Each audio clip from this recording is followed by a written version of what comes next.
తెలంగాణలో సామెత ఉంది, కొండంత రాగం తీసి గాడిద పాట వాడిండేటోడు వెంకటి.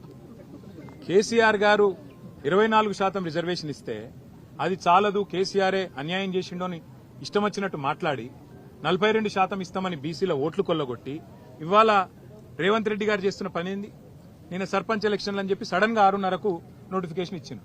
అందులో చూస్తే ఇప్పుడే మా గౌరవ శాసనసభ్యులు రాజేశ్వర రెడ్డి గారు, మా ఎమ్మెల్సీ శ్రీనివాసరెడ్డి గారు, మాజీ ఎమ్మెల్యే ధర్మారెడ్డి గారు చెప్తున్నారు, కొన్ని మండలాల్లో కనీసం ఒక్క ఊరు కూడా లేదు బీసీలకు రిజర్వేషన్లో. ఇక ఇంతకంటే అరాచకం, ఇంతకంటే కిరాతకం ఏదైనా ఉందో నాకే తెలియదు. మరి నేను ఇంకొక మాట కూడా అడుగుతున్నా, 42% అని చెప్పి కులగణన అని చేసి దానికి 160 కోట్లు ఖర్చు పెట్టి దానికి మళ్ళీ రాహుల్ గాంధీ కితాబులు ఇచ్చి ఇది రేర్ మోడల్, రేర్ అంటే ఏందట అంటే రాహుల్ రేవంత్ మోడల్ అట, రేర్ మోడల్ అని పెట్టి దానికి కాంగ్రెస్ వర్కింగ్ కమిటీలో తీర్మానం పెట్టి ఓహో రేవంత్ రెడ్డి ఆహా కాంగ్రెస్ అని ఊదరగొట్టి ఇలా పీకింది చివరికి. ఏం చేసినావు? 42% రిజర్వేషన్లను నమ్మబలికి బీసీల ఓట్లు కొల్లగొట్టి ఇవాళ 17%కి పరిమితం చేసినందుకు ముందు రేవంత్ రెడ్డి 2 చెంపలేసుకొని బీసీలను మోసం చేసినందుకు క్షమాపణ చెప్పాలి.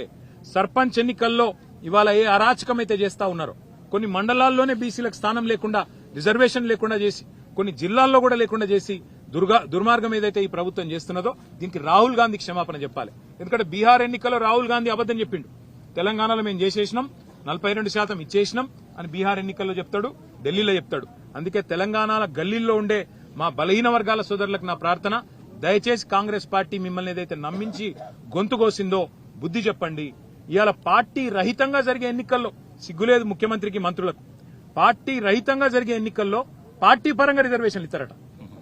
ఆ ఎన్నికల్లో పార్టీ గుర్తే లేకపోయా, అసొంటప్పుడు నువ్వు పార్టీ పరంగా రిజర్వేషన్లు ఆడికెళ్ళిస్తావు అంటే నమ్మితే ఇక ఎన్ని అబద్దాలు చెప్తారంటే వాళ్ళకు నిజంగా వాళ్ళ నోర్లకు మొక్కాలే. మళ్ళొక్కసారి ఇవాళ వీళ్ళ నిజరూపం బయటపడ్డది. వీళ్ళు ఇన్నాళ్లు బీసీల కోసం కార్చిన కన్నీళ్లు మొసలి కన్నీరు అన్నది బయటపడ్డది. కాబట్టి బీసీ సోదరులు, ముఖ్యంగా సోదరిమణులు, మీరే బుద్ధి చెప్పాలా ఈ దుర్మార్గమైన ప్రభుత్వానికి అని చెప్పి మేము విజ్ఞప్తి చేస్తూ, ఈ రకమైన మోసాన్ని ఏదైతే కొనసాగించే ప్రయత్నం ముఖ్యమంత్రి ఆయన మంత్రులు చేస్తా ఉన్నారో దీనికి తప్పకుండా తెలంగాణ సందర్భానుసారంగా కసిదీరా, కాళోజీ నారాయణరావు గారు చెప్పినట్టు కసిదీర కాలం వచ్చినప్పుడు కాటేసి తీరుతుందనే మాట కూడా వారికి విజ్ఞప్తి చేస్తాం. Thank you.